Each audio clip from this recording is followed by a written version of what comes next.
Em nome do Pai, e do Filho, e do Espírito Santo. Amém. Naquele tempo, disse Jesus aos seus discípulos: tomai cuidado, para que vossos corações não fiquem insensíveis por causa da gula, da embriaguez e das preocupações da vida. E esse dia não caia de repente sobre vós. Pois esse dia cairá como uma armadilha sobre todos os habitantes de toda a terra.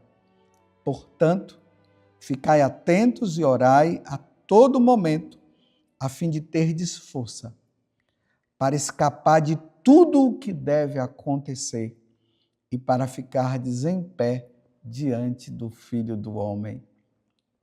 Palavra da salvação, glória a vós, Senhor. Estamos no capítulo 21, dos versículos 34 até 36, do Evangelho de São Lucas. Não podemos esquecer que esse capítulo 21 começou com aquela mulher lá no templo, você lembra? A mulher das duas moedinhas, que ela colocou a moeda lá, e os ricos também que colocavam. Depois, em seguida, Jesus já começou a falar a respeito da destruição do templo, porque o pessoal estava tudo admirado com aquele templo esplendoroso, maravilhoso, lindo que estava. E Jesus disse que aquele templo seria destruído. E aí Jesus falou das perseguições que iriam acontecer. Jesus falou dos fenômenos que iam acontecer no céu e na terra. Jesus falou também das perseguições de um modo geral, nação contra nação, guerras aqui, guerras acolá. Jesus falou que pais iriam entregar os filhos e filhos entregariam os pais. Ele falou que seríamos levados diante dos governadores. Tudo isso Jesus falou nesse capítulo. Ontem ele falou da figueira e de todas as plantas que quando começa a dar frutos significa que está chegando o verão. E agora Jesus está concluindo esse evangelho falando o quê? Ele disse: tomai cuidado para que vossos corações não fiquem insensíveis por causa da gula. Vocês se lembram que Jesus disse anteontem, que ele viria com grande poder e majestade, na sua glória. Só que esse dia ninguém sabe. Teve um momento que ele foi perguntado sobre isso e ele disse: só o Pai do céu é que sabe, nem eu sei o dia e nem a hora. Então, como nós não sabemos o dia e nem a hora, então nós precisamos estar em atitude de alerta, de vigilância. Por quê? Porque Jesus está dizendo que esse dia virá como uma armadilha. Eu não sei se você já usou armadilha alguma vez. Eu me lembro que no tempo de criança, nós lá na cidade do interior da Bahia, onde eu nasci, nós fazíamos armadilhas para pegar passarinho, fazíamos armadilha para pegar uns caranguejos, aqueles caranguejos que tem aquela parte dele toda azul. Lá na Bahia nós chamamos de goiamum. Tem aqueles mais claros que fica na lama. O goiamum fica mais na parte mais dura e tem os buracos. E nós fazíamos a armadilha e colocávamos lá, dentro daquela lata com uma tampa, com uma borracha. E ali nós colocávamos dentro um abacaxi, um pedaço de abacaxi, e deixávamos lá. No outro dia, aquela armadilha ela estava batida. Quando nós olhávamos, estava lá o goiamum. O goiamum ou o peixe, quando é pego ali com a isca, ou o passarinho, eles jamais saberiam que aquilo ali era uma armadilha. Jamais saberiam. E a armadilha, ela sempre pega de surpresa. Quando pensa que não, a pessoa está, o animal ele está preso. E Jesus está dizendo que a segunda vinda dele vai acontecer dessa forma.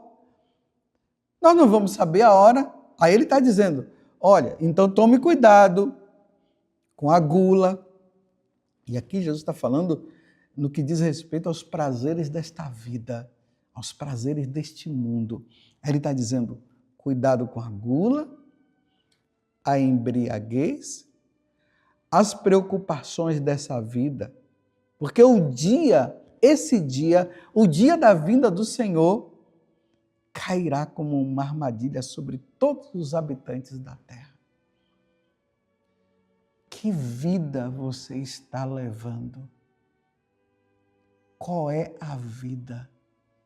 São Paulo tem um momento que lá, se não me engano, na carta aos Colossenses, ele vai dizer a respeito da idolatria, e ele diz que o ídolo de muitos é a comida, é a gula. Nós vivemos, nós temos o alimento para nos manter vivos. Nós não vivemos e não fazemos com que o alimento se torne o nosso ídolo, a gula. Cuidado com a gula. Cuidado com a sexualidade desenfreada. Cuidado com a embriaguez. Essas pessoas que vivem aí como se nada vai acontecer, de sexta para sábado e de sábado para domingo, é no tempo de carnaval, não querem nem saber, usam do prazer de uma forma desregrada. E já pensou Jesus chegar nessa hora?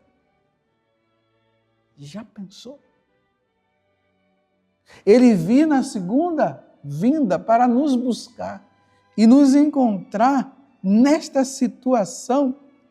Aí ele diz, ficai atentos e orai a todo momento, a fim de terdes força para escapar de tudo que deve acontecer. E aí ele diz, para que nós fiquemos em pé diante do Filho do Homem que virá na sua glória. Eu pergunto mais uma vez, o que você tem feito da sua vida? Você tem levado realmente uma vida de santidade?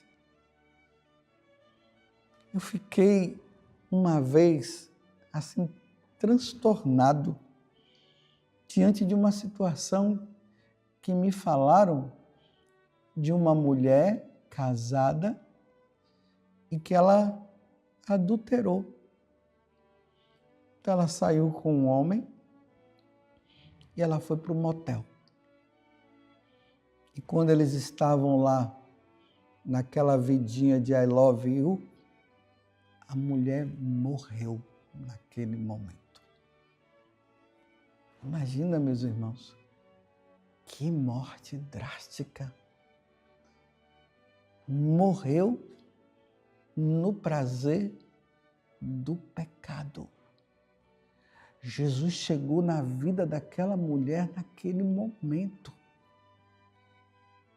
Mas aqui ele está falando da sua segunda vinda, quando ele vier diante de todas as nações. Imagina, meus irmãos, nós estarmos numa vida dessa. Por isso a vida de oração, ela deve nos ajudar. A nossa vida com Deus, como está a sua confissão, ela está em dia. A sua vida com Deus você está perdendo tempo. Eu não posso perder tempo. Deus me livre de acontecer uma coisa dessa comigo. Deus me livre. Interessante que Jesus não vai esperar a pessoa sair do pecado. Ou melhor, Ele está esperando que nós saiamos do pecado. Mas na hora que Ele vier na sua glória, Ele não vai ficar esperando, não. A armadilha pega o passarinho de surpresa, o animal de surpresa. A vinda de Jesus na sua glória pegará de surpresa muitos. Deus me livre deste mal. Ó Virgem Santíssima, não permitais que eu viva e nem morra em pecado mortal. Em pecado mortal eu não hei de morrer, porque a Virgem Santíssima há de me valer. Valei-me, Virgem Santíssima. Louvado seja nosso Senhor Jesus Cristo, para sempre seja louvado, e a sua mãe, Maria Santíssima, e desça sobre você a bênção de Deus Todo-Poderoso, Pai, Filho e Espírito Santo. Amém. Resumindo, larguemos o pecado para que o Senhor não nos pegue no pecado.